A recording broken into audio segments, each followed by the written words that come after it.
Pues Andrés, ¿por qué no hablamos un poco de ti? ¿De cómo te ves tú? Pues me veo tranquilo, estoy seguro de lo que estoy haciendo. Te diría que muy satisfecho de lo realizado. Eso me da mucha tranquilidad.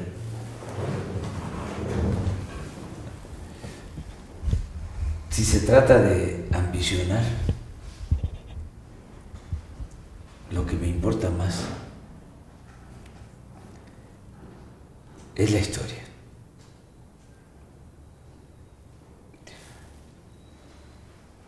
No los cargos, sino qué vamos a dejar como legado. Y en ese sentido estoy bien, porque hemos hecho lo que se ha podido, no hemos claudicado, no hemos traicionado, no hemos dejado de luchar, hemos sido muy perseverantes. Entonces va a depender de los ciudadanos. Tengo hasta cierta arrogancia de sentirme con el deber cumplido y emplazar a la gente, a los ciudadanos, decirles, no es un asunto mío, yo ya estoy haciendo lo que me corresponde, es un asunto de todos. Va a decidir la gente, no va a depender de mí. La decisión está en manos de los ciudadanos. Si ellos quieren más de lo mismo, más corrupción, autoritarismo,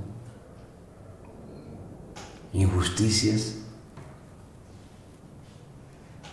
que con su pan se lo coman. Puedo decir eso. Como también, si la gente dice vamos al cambio, yo voy a estar a la altura de la gente, a la altura de las circunstancias. Pero no es un asunto solo de Andrés Manuel, porque me siento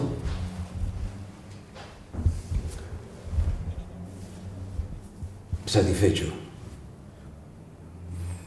tranquilo conmigo mismo, con mi conciencia. Y faltan 10 meses para resolver esta situación. No voy a seguir siendo candidato eternamente. El 1 de julio decido. Son 2 opciones, 2 alternativas, 2 caminos. Conducir la transformación del país o retirarme. No voy a dejar de luchar nunca. Hasta que muera voy a luchar por mis ideales, por mis principios. Pero ya no voy a ser candidato a nada. Ni dirigente, ni líder moral. Eso me apena. No soy cacique. Entonces, por eso estoy en un buen momento. Ni cacique ni caudillo. Ni cacique, ni caudillo, ni líder moral. Andrés Manuel, el que va a encabezar el movimiento de transformación de México en estos nuevos tiempos, o el que intentó hacerlo, que contribuyó, que dejó una corriente nueva de pensamiento, porque aunque me retire, se va a seguir hablando de el problema de la corrupción en México, se va a seguir hablando de la mafia del poder, se va a seguir insistiendo en que se tienen que fortalecer valores morales, culturales, espirituales. Ahí está el pensamiento. Cuando voy a los pueblos y escucho a la gente, me da mucho gusto el que se expresen con este discurso, con estas ideas que hemos venido introduciendo desde hace muchos años. Eso es un legado, eso es una buena aportación, una herencia. Hemos contribuido a algo que es importantísimo, el cambio de mentalidad del pueblo. Es muy difícil de lograr un cambio de mentalidad. A veces hay revoluciones y la gente sigue pensando lo mismo. No cambia la mentalidad. Nosotros hemos logrado, sin violencia, un cambio de mentalidad en un sector amplio de la población, en millones de mexicanos. Y eso es un aporte extraordinario, porque cuando cambia la mentalidad del pueblo, cambia todo. Puede ser que nos roben de nuevo la presidencia, ya no nos toque a nosotros conducir el proceso de transformación, pero se va a dar el cambio, porque ya está la idea del cambio. Ya está en la gente. Por eso también tenemos que tener mucho cuidado. Eso a veces se olvida, en no perder principios, ideales, en no caer en el pragmatismo ramplón, el ganar a toda costa, el hacer alianzas hasta con el diablo para triunfar. No. El fin no justifica los medios, porque no es nada más el cargo, es la historia. Imagínate si yo hubiese llegado a un acuerdo con la maestra Elvester en el 2006, que me pedía un encuentro. Ella misma lo ha expresado, que como yo no quise, volteó a ver a Calderón y le ayudó en el fraude. Pero yo no podría dar la cara ahora.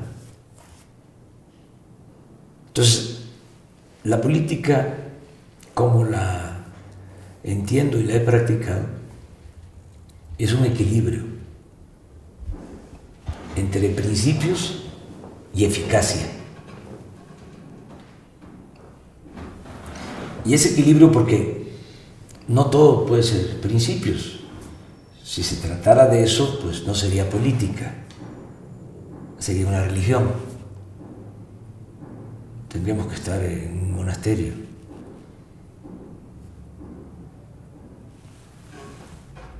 Pero tampoco es pura eficacia, porque entonces tendríamos que estar en un cuartel, en un burdel, en una sala de junta de políticos corruptos. La eficacia, pura eficacia, sin principios, pues no. Ganar a toda costa, sin escrúpulos morales de ninguna índole, no se requieren también los principios. No se puede hacer política sin un ideal, sin principios, sin una doctrina.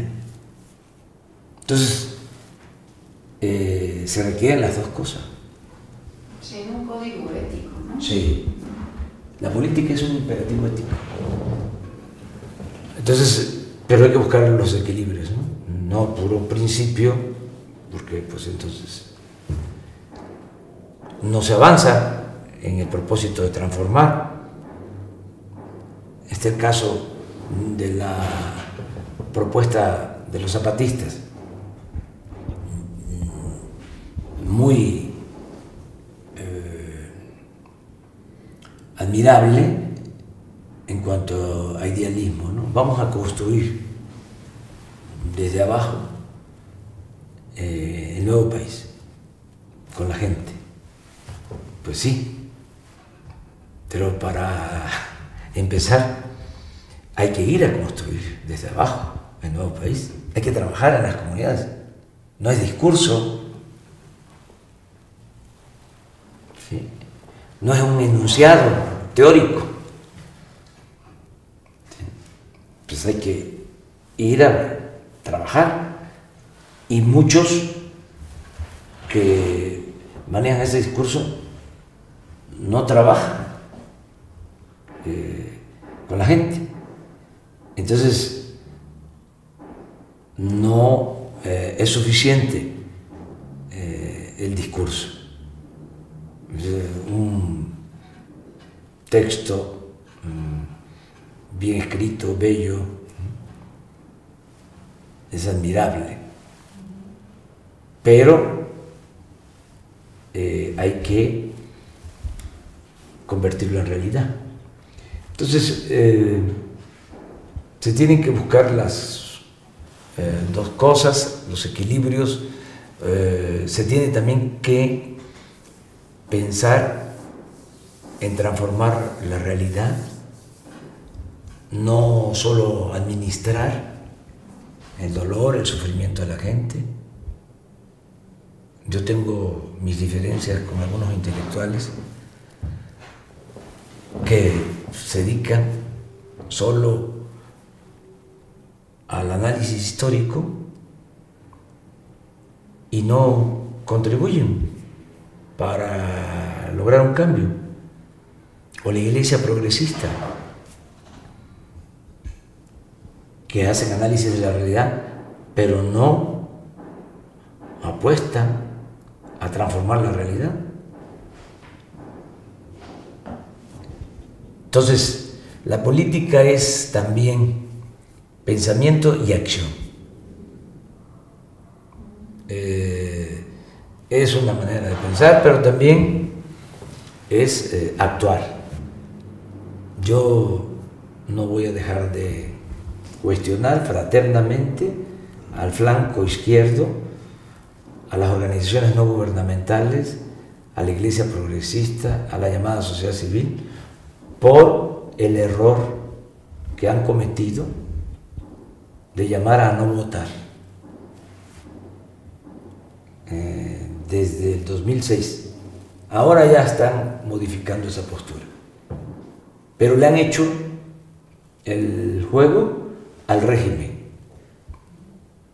Si no se vota, ¿cómo se transforma?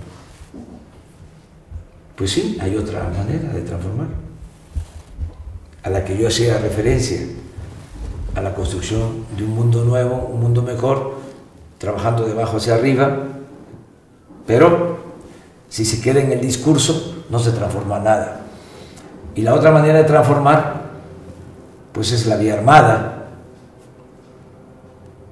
pero al menos en mi punto de vista considero que no es una opción ante la realidad de México. No creo en la violencia. No creo en que se avance con la violencia. Hay circunstancias muy especiales, así ha sido en la historia, pero soy de la idea que se debe de transformar de manera pacífica y por lo mismo apuesto a transformar por la vía electoral, participando en las elecciones, a sabiendas de que los dados están cargados y las cartas están marcadas. La apuesta es a organizar a la gente para que se gane con amplio margen. Eso, me gustaría ahorita regresar a ese punto, Andrés Manuel, pero decías que si la gente quiere seguir con lo mismo, pues bueno, que con su panza lo coman, pero hay mucha gente que quisiera hacer un cambio, una transformación, pero no sabe cómo, no se le alcanza a imaginar. Demasiados años de PRI, con su intermitencia de 12 años, pero era exactamente lo mismo. Entonces, ¿por qué no nos ayudas a delinear, haciendo un delineado de la forma de gobierno que tú quieres tener, que habrá contigo, para que la gente se alcance a imaginar cómo sería? Bueno, sería un gobierno sobrio, austero, humilde. El poder es humildad, no es prepotencia. El poder solo tiene sentido y se convierte en virtud cuando se pone al servicio de los demás. Toda la parafernalia del poder no tiene nada que ver con nosotros. Es abominable. Entonces va a ser un gobierno sencillo, no aparatoso, ostentoso. No vamos a usar aviones privados ni helicópteros privados. Imagínate el que yo me suba a un avión como el de Peña, que es un palacio para los cielos, en un país como el nuestro. Un avión de 75 metros de largo por 20-25 metros de ancho, con una recámara más grande que esto.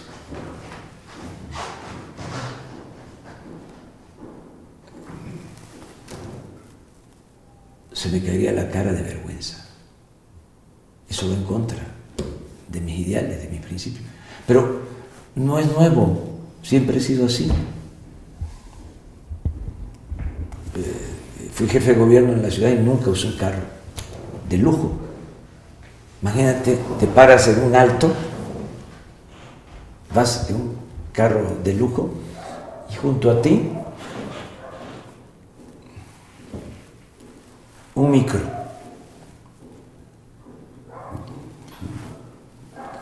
Lleno de gente que sufre muchísimo al transportarse, horas y horas en el transporte público. Y tú, en tu carro último modelo. Pero además, los políticos corruptos de México, acomplejados, ni siquiera van adelante, no se sientan en la silla de adelante, van atrás. Eso no tiene que ver con nosotros. Ahora fui al extranjero y se contrató a personas que tienen sus carros y que trasladan a uno. Siempre ocupada la silla de adelante con sus mochilas, porque quienes contratan esos carros se van atrás. Yo decía, quiero ir adelante, además porque quiero ir viendo. Y sí, esperen un momento. Quitaban sus mochilas.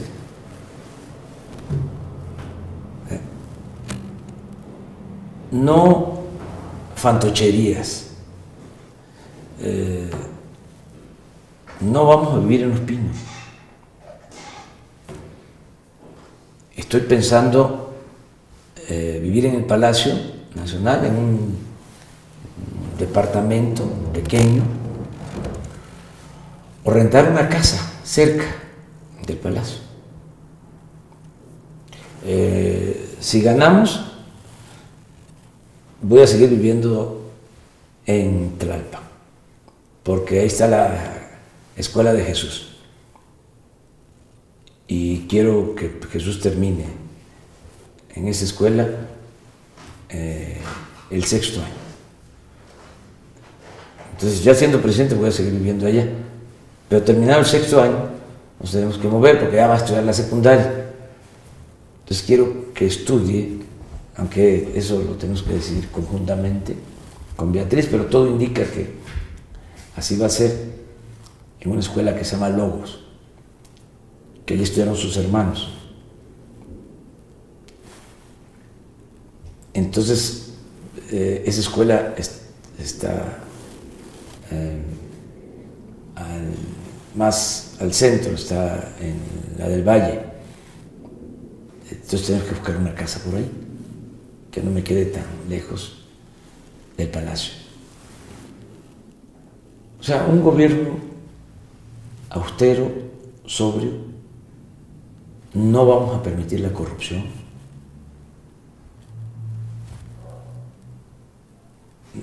No se le va a permitir a nadie que haya corrupción. No va a haber amiguismo, influyentismo, nepotismo. Mis familiares no van a estar en el gobierno. Mis hijos no van a estar en el gobierno. Y voy a recorrer todo el país, como siempre. Va a ser un gobierno itinerante. Voy a estar en todo México. Me voy a ocupar de manera directa de atender el grave problema de la inseguridad y de la violencia. No me va a costar trabajo poner orden para acabar con la corrupción. Me va a costar un poco más de trabajo el garantizar la paz y la tranquilidad, porque está muy descompuesto el país. Eso sí me va a llevar más tiempo, pero lo voy a lograr con una serie de medidas. Empezando porque todos los días voy a atender el asunto, no lo voy a delegar. Cuando fui jefe de gobierno, todos los días, a las 6 de la mañana, incluidos sábados y domingos, tenía yo una reunión con el gabinete de seguridad, con el procurador, con el secretario de gobierno, con el secretario de Seguridad Pública. Yo recibí el parte de la policía de lo sucedido en las últimas 24 horas y así quiero hacerlo. Nada más que vamos a estar hablando de lo nacional, pero todos los días me voy a reunir con el secretario de la Defensa, con el secretario de Marina, con el secretario de Gobernación, con el que me va a ayudar para el tema especial de garantizar la seguridad pública. Y todos los días vamos a atender esto. ¿Qué más le puedo decir a quienes... sobre equidad de género, por ejemplo? Vamos a ser respetuosos de el derecho de las mujeres a participar en todos los ámbitos de la vida pública, a participar y a decidir. Vamos a ser respetuosos de las mujeres. Siempre he sido respetuoso de la decisión que toman las mujeres. He dicho públicamente, más de una vez, te podría decir que como 1000 veces, porque he visitado todos los pueblos de México, conozco todos los municipios del país y en muchas ocasiones hablo de la importancia de la participación de las mujeres en la vida pública, de cómo la mujer es más responsable, más decidida, más honesta que el hombre, más trabajadora.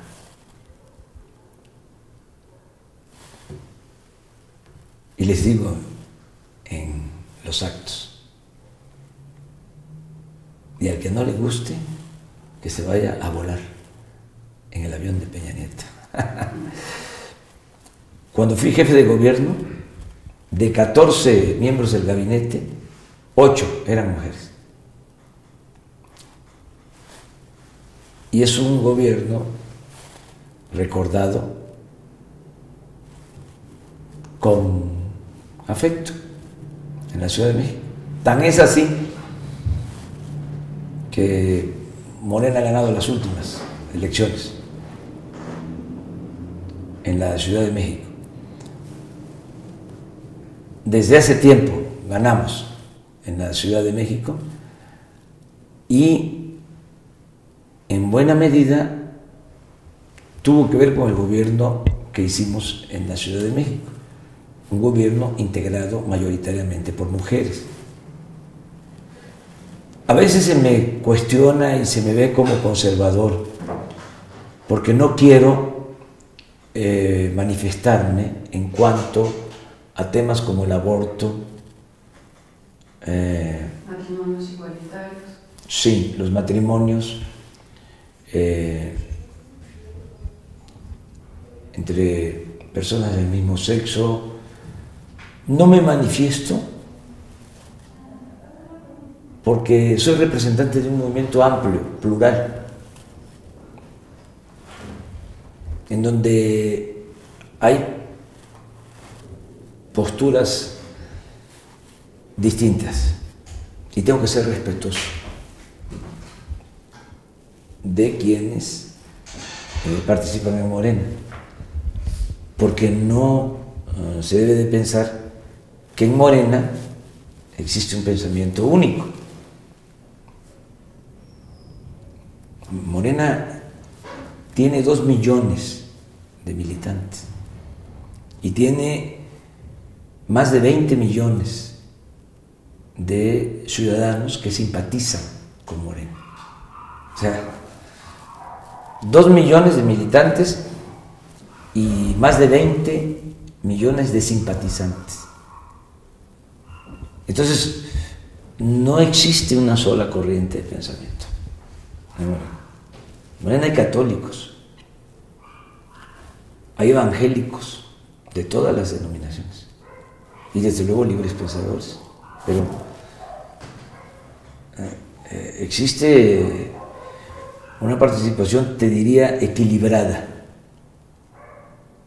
Entonces no puedo expresar una postura como quisiera un sector.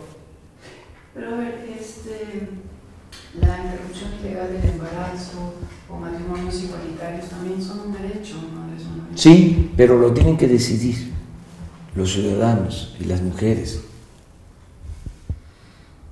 Y si se requiere atender este asunto, que no dudo que no deba tener atención, hay que preguntarle a la gente. Esa es otra postura. En la democracia es el pueblo el que decide. No es que ya ganamos nosotros, tenemos mayoría en la Asamblea Legislativa o en el Congreso, imponemos. Cambiamos las leyes. No. ¿Qué nos hicieron con lo del petróleo? Pues fueron los diputados, hubo legalidad, pero entregaron un bien de la nación a particulares. Fue un despojo y es legal. No se consultó a la gente. Nosotros reunimos firmas, más de 3 millones de firmas, para que se hiciera una consulta sobre el petróleo y se rechazó nuestra petición. Entonces no podemos actuar de la misma manera. No es en esto sí, en esto otro no. En todo tiene que ser el método democrático. La consulta ciudadana, el plebiscito, el referéndum, y informar y no pensar que el pueblo es menor de edad. si se le dan elementos a la gente, si hay argumentos racionales, la gente va a optar por lo mejor siempre. Claro, si hay un régimen como el que padecemos, en donde existe un control casi absoluto de los medios de información, pues entonces cualquier consulta va marcada por las preferencias hacia un lado o hacia otro, se sesga, pero nosotros vamos a garantizar el derecho a la información. Va a ser un gobierno distinto. Nunca ha habido democracia en México. Bueno, en pequeños periodos, como destellos en la historia. En los 10 años de la República restaurada, cuando gobernó Juárez y Lerdo. Y terminó la República restaurada porque los dos tenían mucho apego por el poder. Eran gentes extraordinarias, Juárez y Lerdo. Juárez es el mejor presidente que ha habido en la historia de México. Patriota, austero, sobrio. Lo mismo Lerdo. Pero querían quedarse más de lo debido. Por eso surgió ese dictador, Porfirio Díaz, muy hipócrita, con la bandera de la no reelección, y se quedó 34 años. Y es el régimen que se mantiene. Cuando dicen neoliberalismo, es neoporfirismo. Entonces, sí, hacer valer la democracia. Luego, en muy poco tiempo, pero también luminoso, Madero, apóstol de la democracia. Con la revolución ya no hubo democracia, hubo justicia, se avanzó en el terreno de los derechos sociales, pero no en el terreno democrático. Entonces, ¿qué ofrecemos nosotros? Que haya democracia, que ya no haya fraudes, que no se compren los votos, que se respete la voluntad de los ciudadanos. ¿Qué ofrecemos también? Que podamos vivir en un auténtico Estado de Derecho, que no ha habido. Es un Estado de chueco, un Estado de cohecho. No existe un Estado de Derecho. Desde la época de Porfirio Díaz, las leyes, la Constitución se respeta en la forma para violarse en el fondo. Todo es pura simulación. El poder de los poderes es el Ejecutivo. En México no solo hay corrupción, hay impunidad. Es una vergüenza que en otros países se castigue la corrupción, estén en la cárcel expresidentes. En nuestro país impera no solo la corrupción, la impunidad. No se castiga a los corruptos. Eso va a cambiar. Se va a terminar la corrupción y se va a terminar la impunidad. Todo eso es lo que significa nuestro movimiento. ¿Pero a expresidentes? Yo he dicho que vamos a pensar hacia adelante. No voy a perder mucho tiempo, nada de tiempo, en ver hacia atrás. No es mi fuerte la venganza. No vamos a necesitar actuar con espectacularidad. No voy a hacer lo que hizo Salinas, que después del fraude metió a la cárcel a la Quina y a un banquero, y luego él entregó los bienes de la nación a sus allegados. Salinas es el padre de la desigualdad moderna. Gobierno completamente corrupto. Los panistas también son muy dados a eso. Vamos a meter a la cárcel. Pero no es venganza, no sería justicia. Sí, En tu caso. que lo hagan las instancias correspondientes y los ciudadanos van a tener la libertad para denunciar.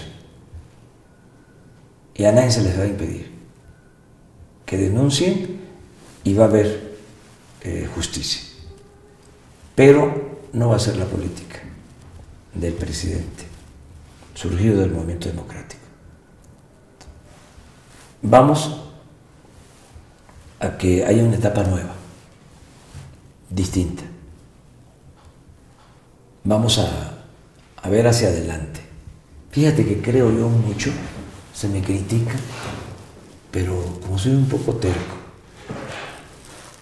sostengo que en política es importante el perdón. Aunque no haya justicia. Creo que se puede buscar perdonar y al mismo tiempo hacer justicia. La consigna en la izquierda es ni perdón ni olvido. Yo sostengo olvido no, perdón sí. Tenemos que perdonar. No somos Dios. Dios perdona. Pero puede haber una restitución del daño para que sea. Sí, desde luego. Pero si hay un compromiso, ¿no? En favor de la justicia,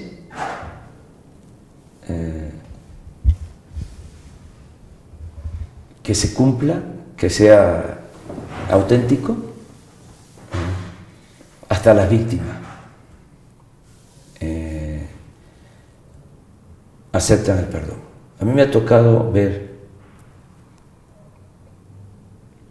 en comunidades indígenas de Oaxaca, donde han habido enfrentamientos de siglos por límites de tierras comunales. Se han matado familias completas de un pueblo y de otro. Muchos muertos. Y de repente se sientan y hacen la paz. Con todo el dolor y los agravios de por medio. Los hijos, los nietos, de los finados. Esto es lo que pasó en El Salvador, lo comentaba yo hace poco, cómo mueren campesinos, maestros, comerciantes, empresarios, policías, soldados, monjas, sacerdotes. Bueno, asesinaron a Monseñor Romero en plena homilía.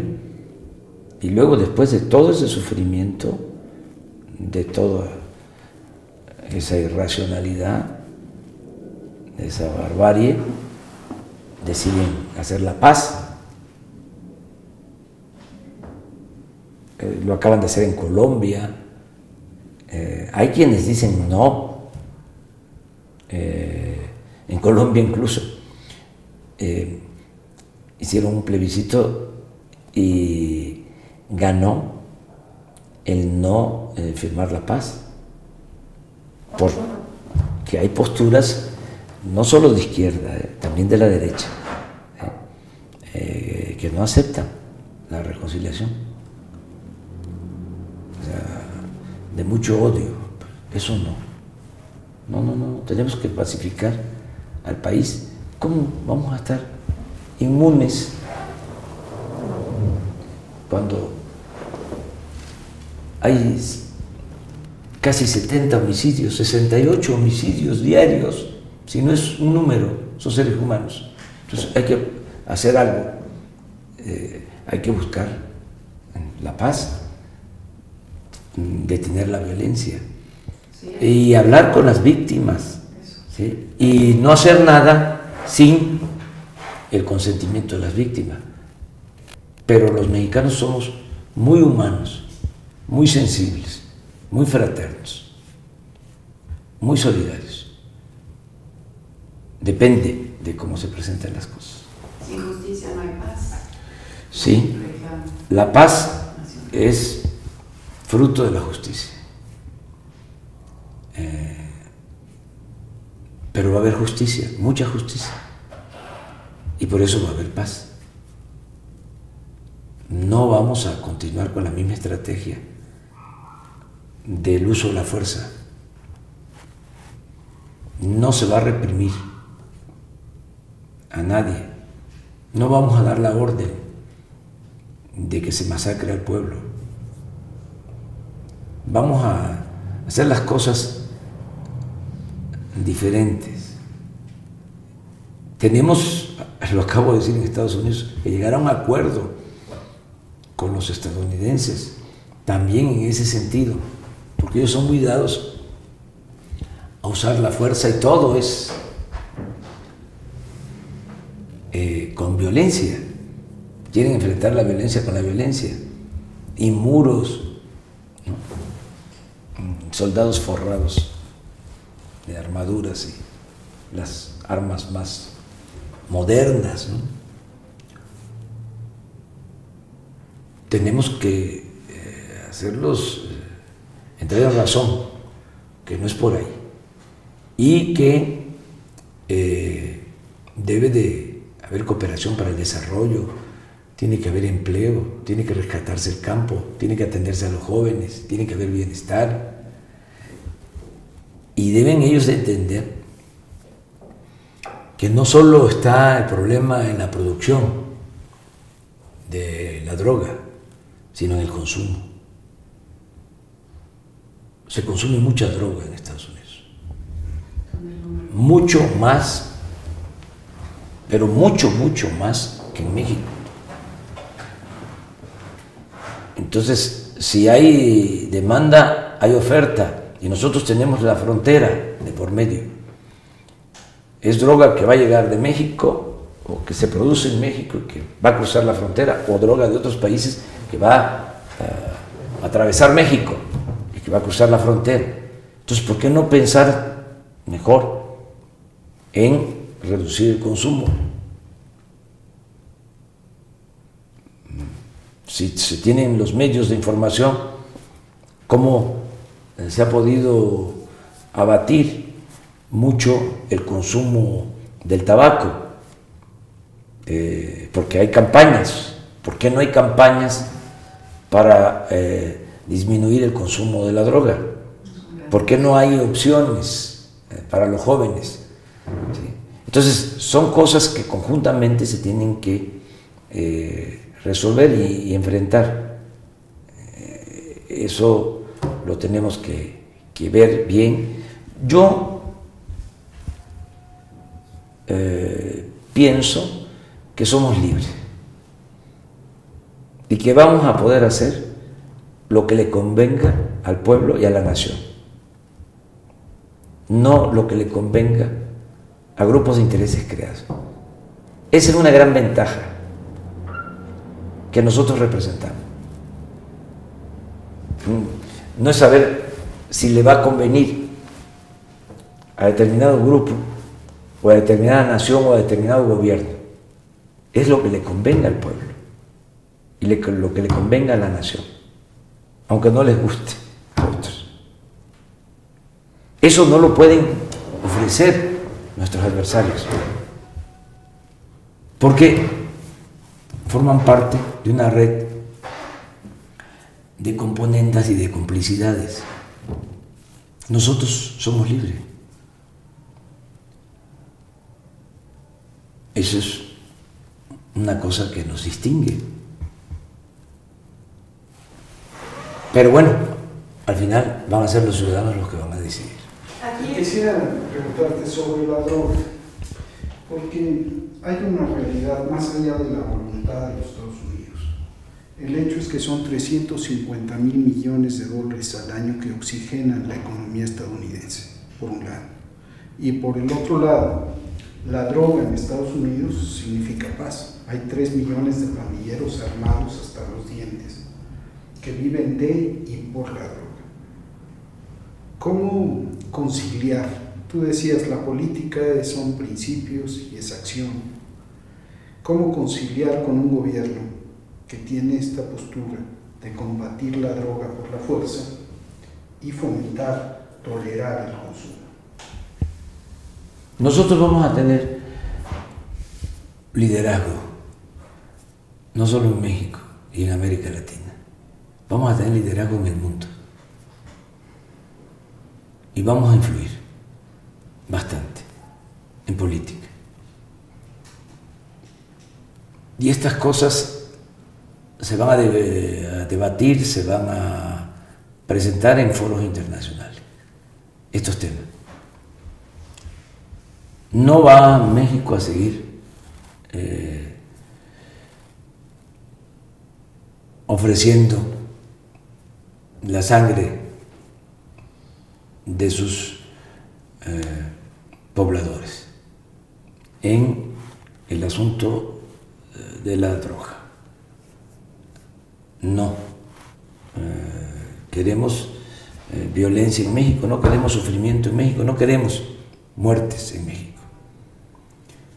Este tema lo vamos a tratar bien y va a ser una de las demandas a Estados Unidos, que busquen enfrentar ellos al interior de ese país el problema del consumo de la droga. Si no se hace nada, pues entonces vamos nosotros a hacer lo que nos corresponde y vamos a estar denunciando de que no se puede hacer un negocio que causa daño a México y causa mal también a jóvenes en Estados Unidos. Vamos a tener una intervención sobre este tema. Vuelvo a lo mismo. Vamos a tener la arrogancia de sentirnos libres. Eso es importantísimo. No vamos a estar sometidos. Yo he estado observando eso, de que,